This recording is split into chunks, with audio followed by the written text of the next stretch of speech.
Informasi lain, Saudara, usai pra-peradilan ditolak, tersangka kasus dugaan pelanggaran perlindungan konsumen terkait produk dan layanan kecantikan. Sekaligus influencer, Richard Lee kembali diperiksa Polda Metro Jaya.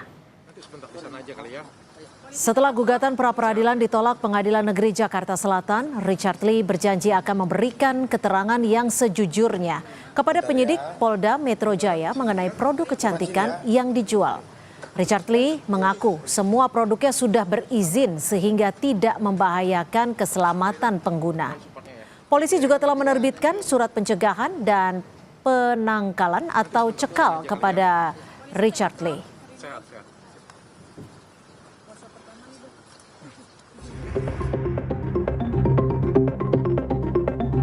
Palembang kemarin banyak dikatoin. Usai pra-peradilan ditolak, tersangka kasus dugaan pelanggaran perlindungan konsumen terkait produk dan layanan kecantikan, sekaligus influencer Richard Lee kembali diperiksa Polda Metro Jaya. Richard Lee mengaku semua produk kecantikan yang dijual kepada konsumen sudah sesuai prosedur. Richard pun mengaku sedih dan menyayangkan kasus ini menjerat rekan sesama dokter yakni Amira Farahnas alias Doktif yang sama-sama menjual produk kecantikan, namun kini keduanya justru menjadi tersangka dengan pasal berbeda. Semua produk yang saya jual legal dan BPOM dan diproduksi sesuai dengan ketentuan yang berlaku. Saya belum pernah menjual produk yang tidak berizin dan berpotensi untuk membahayakan masyarakat.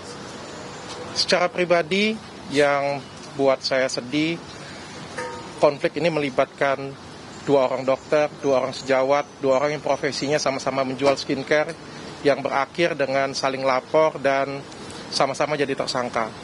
Secara pribadi saya jujur saya sedih dan malu akan hal itu. Bang Richard. Tersangka Richard Lee sebelumnya sempat mengajukan gugatan pra-peradilan atas penetapannya sebagai tersangka dugaan pelanggaran perlindungan konsumen terkait produk dan layanan kecantikan.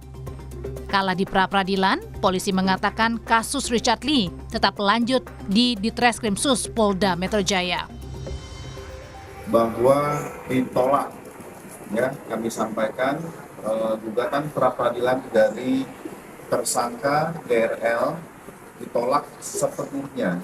Adapun langkah penyidik setelah menghormati putusan pra-peradilan ini, penyidik akan mengirimkan kembali minggu depan mengagendakan untuk pemanggilan tersangka DRL dalam proses lanjut menghadapi proses penyidikan yang ada di Ditreskrimsus Polda Metro Jaya.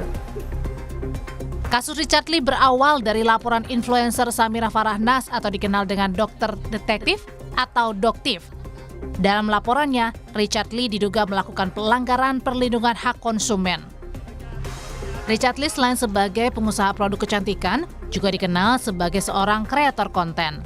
Tercatat ada sekitar 5,9 juta pengikut dalam channel YouTube yang dikelolanya. Tim Liputan, Kompas TV. Ini bukan cuma kenyang, juga glowing ya. Kita tinjau proses pemeriksaan terhadap Richard Lee hari ini di Mapolda Metro Jaya lewat laporan langsung jurnalis Kompas TV Jona Hamonangan dan Feriska Immanuel. Tampaknya masih ada pemeriksaan berlangsung sampai dengan saat ini ya Jona. Sejauh mana pemeriksaan yang berlangsung? Ya Tiffal, kalau kita merunut tadi, Dr. Richard Lee masuk ke ruang Ditreskrimsus Polda Metro Jaya sekitar pukul 10.21.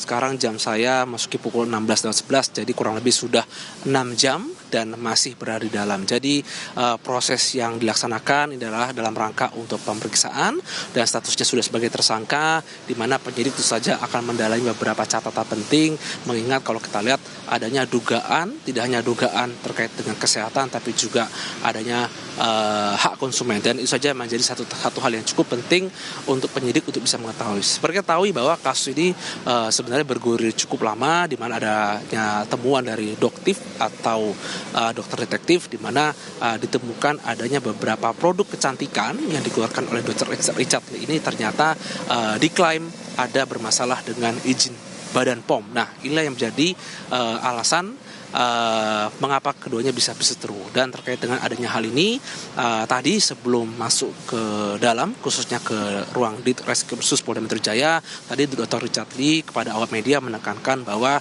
nanti akan membuka seluas-luasnya terkait dengan data dan juga adanya keabsahan data. Dan tadi juga Dr. Richard Lee juga mengatakan bahwa seluruh produk yang dikeluarkan olehnya itu adalah sudah legal dan juga sudah memiliki data dari Badan POM. Nah, ini menandakan bahwa secara uji klinis pun seharusnya ini sudah tidak ada masalah khususnya dari aspek atau sisi kesehatan. Namun tentu saja ini masih menunggu hasil resmi dari pihak penyidik terkait dengan apa saja temuannya atau mungkin beberapa pertanyaan yang ditanyakan penyidik khususnya untuk mendalami kasus ini. Tapi yang pasti terkait dengan statusnya sudah sebagai tersangka dan kita akan mengetahui sebenarnya apa poin-poin yang sebenarnya didalami oleh penyidik. Apakah akan fokus kepada mungkin dari Badan POM-nya atau mungkin hal-hal lain yang tentu saja akan menjadi pendalaman yang dilakukan khususnya dari penyidik Ditreskrimsus Polda Metro Jaya. Kita akan menunggu, mungkin beberapa saat lagi nanti akan keluar dan Dr. Richard Lee akan memberikan pernyataan terkait dengan apa inti atau fokus dari pemeriksaan penyidik.